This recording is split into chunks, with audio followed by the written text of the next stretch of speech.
Happy Sunday morning, everybody. All right, I'm watching the Man Alone podcast or YouTube. And so it's just sad because This episode here, a person and who very much could have enjoyed this hobby and gotten a lot out of it. he's talking about They just kind of don't solo have the bandwidth for it. RPGing, And I totally get and it. And it's one of those things where answering the question of what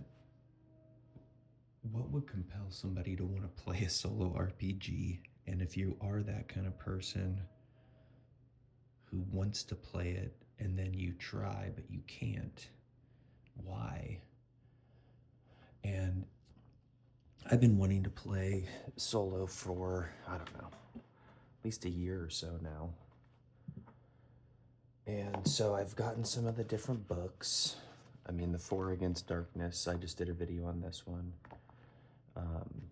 Really nice how it procedurally generates.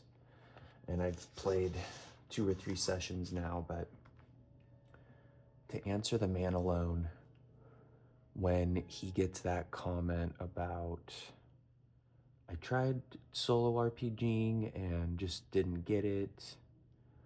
So for me, and I've only played a couple of times, and yeah, I've bought a bunch of books, and I created this one on lulu.com, which I highly recommend.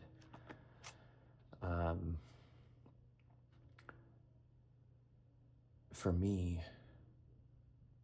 the solo RPG is,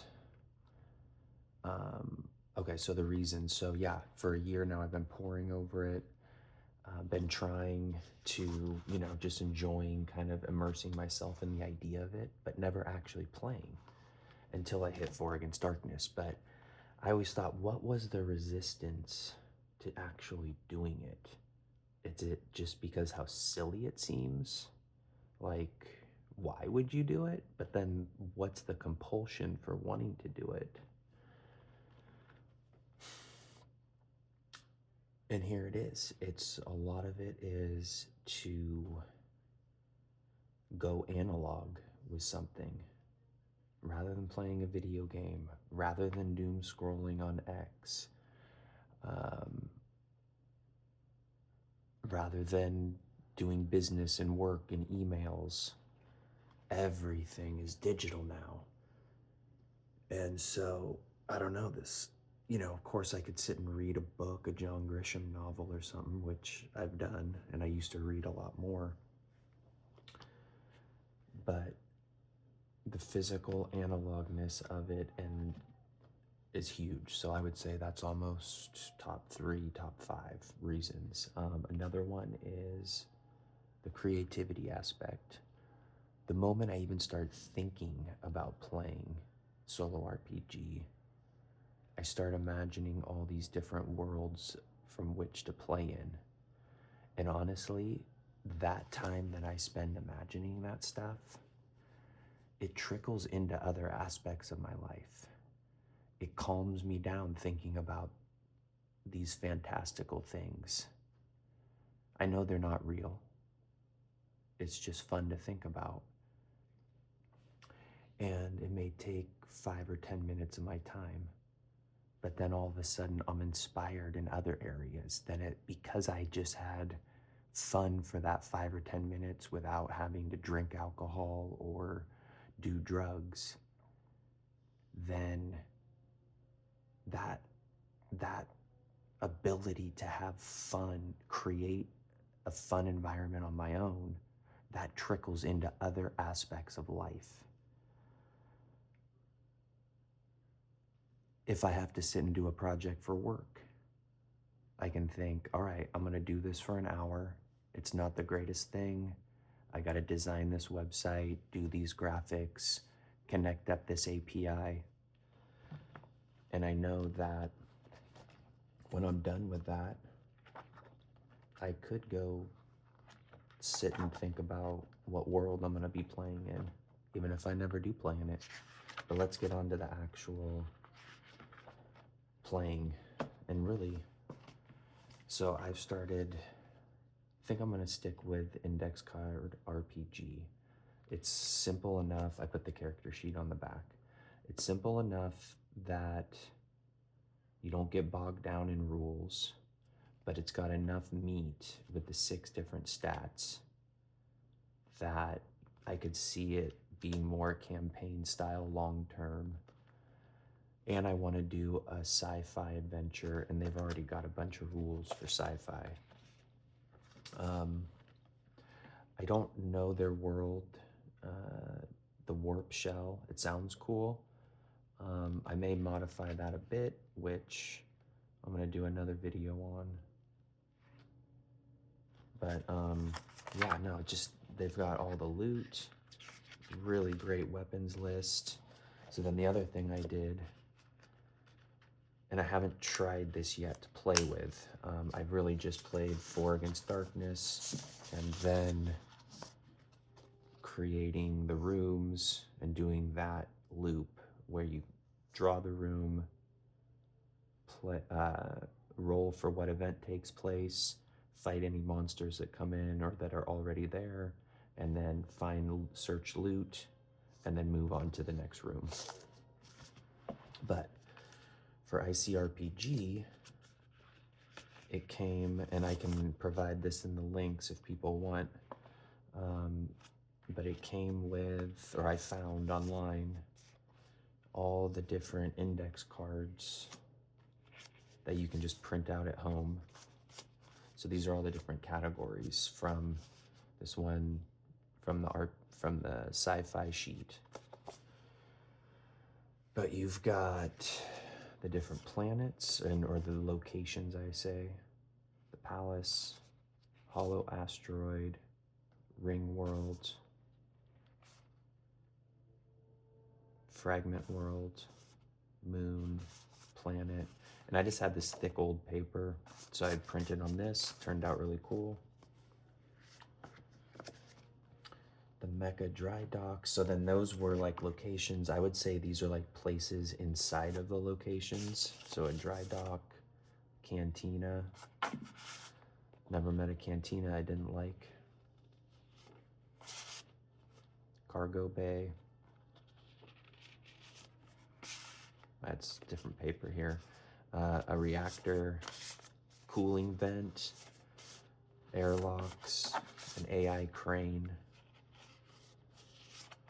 and a terminal. That's cool. So I figure the terminal, that'll probably come up often. So then we've got the locations, the places, the loot. So cargo, so throw this down when loot and then roll for what's in it. Battle armor, that's tight. Ghost armor, these are actually villains, I believe. I'm not sure, maybe they're neutral. Chest, weapon rack, that's tight. A med bot, I want this guy to be an NPC in one of the quests. There. And then the 2 villains so far. I can print out more of these, there's more, but Crabicites and the boss. All right, so anyways, so you would go like to play, it would be like shuffle the deck, okay. Let's move these guys out of the way here. All right. Yeah, I don't know, is there a starter real quick we could look at? Let's just run through a quick, just one. Every single video of these solo RPGs I see, it's like all they do is talk about it and they just never actually play. So let's just try one. If you're hanging this far, you might as well hang for the rest of it.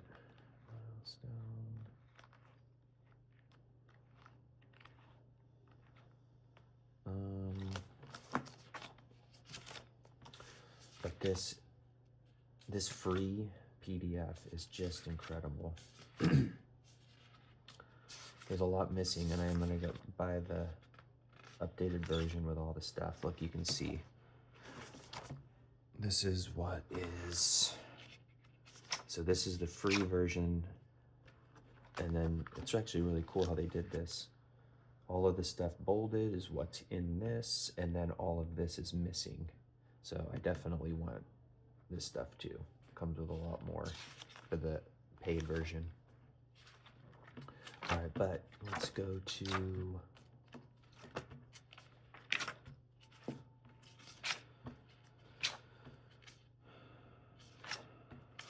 I think they had a starter prompt for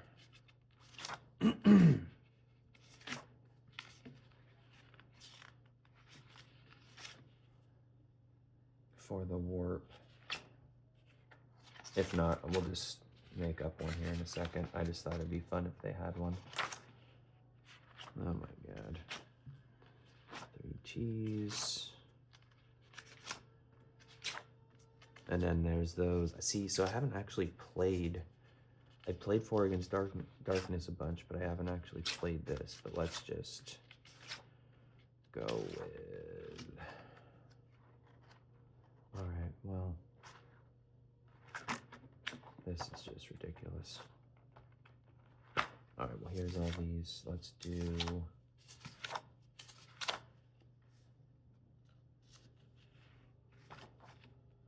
Alright, so locations, we'll pick a random. And we'll do. Your team comes upon a moon. What ship are we traveling in?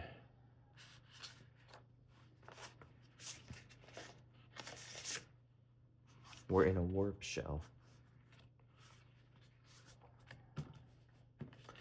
Traveling to the moon on a warp shell. What obstacle are we running into? Roll d20. 7.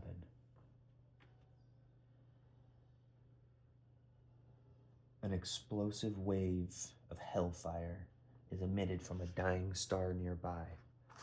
We crash out of hyperspace near this moon. We're unsure which one it is.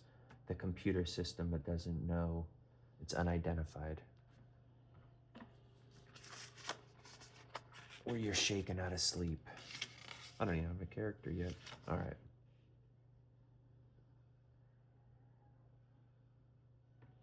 What did we come for? What was... All right, so let's actually do this. So... I'll start a fresh sheet here. We'll do ICRPG. And we'll call this, actually, all right, it's Jan 25th.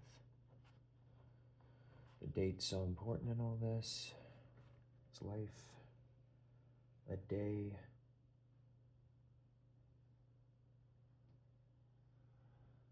A day not journaled is not a day worth living. If it's not worth writing down, it's not worth doing. ICRPG, January 25th. And this is...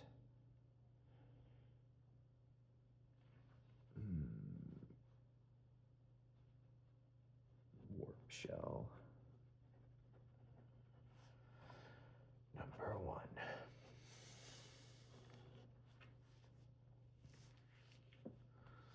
So we fall out of hyperspace.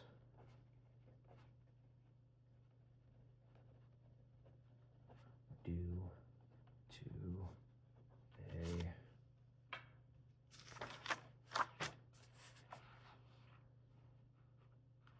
explosive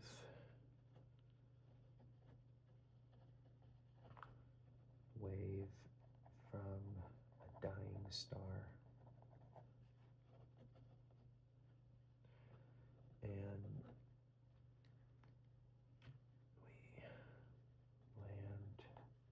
we land in a, or we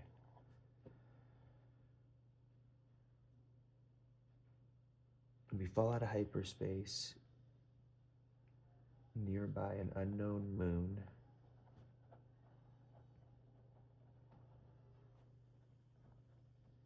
due to an explosive wave from a dying star. There. Now I know I can write like a fifth grader at least. All right. And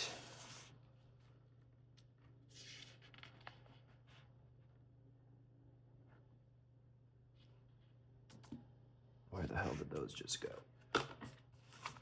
Here. Next. So that's the obstacle. Now, what was the goal? So what's the goal here? What was our goal? 7. Another 7. We were exploring an uncharted sector of space for clues to stop the devourer. So our goal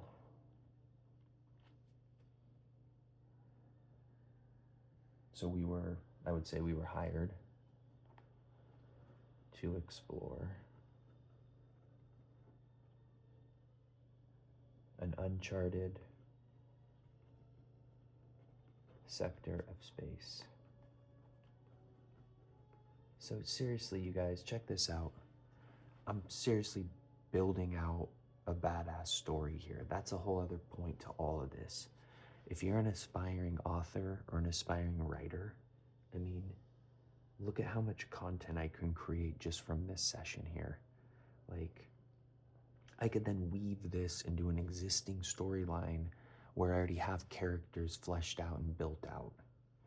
And now with the way you can mash things together, you know, using tools, I mean, I feel like this analog solo play is literally like using kerosene to light a fire. Like, you know how when you're cooking hamburgers and like the kids are running around the yard and you're just like on your third or fourth beer and you're really bored and you got like the lighter fluid right there and you're like, oh, and you squirt a little bit and just a massive flame erupts. Like, that's what like solo RPG, that's what it does for creativity. It's literally throwing gasoline on fire. So it's like, all right, so we were hired to explore an uncharted sector of space to stop the devourer. So I don't even know what the devourer is.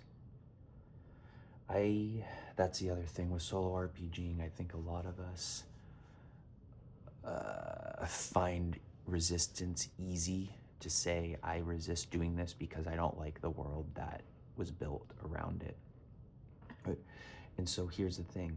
I don't know enough about this warp shell world yet to know if I like it or don't like it. Of course, I feel a ton of resistance to wanting to play in it because I already have so many RPG worlds that I love thinking about that it's like, why add a whole nother one?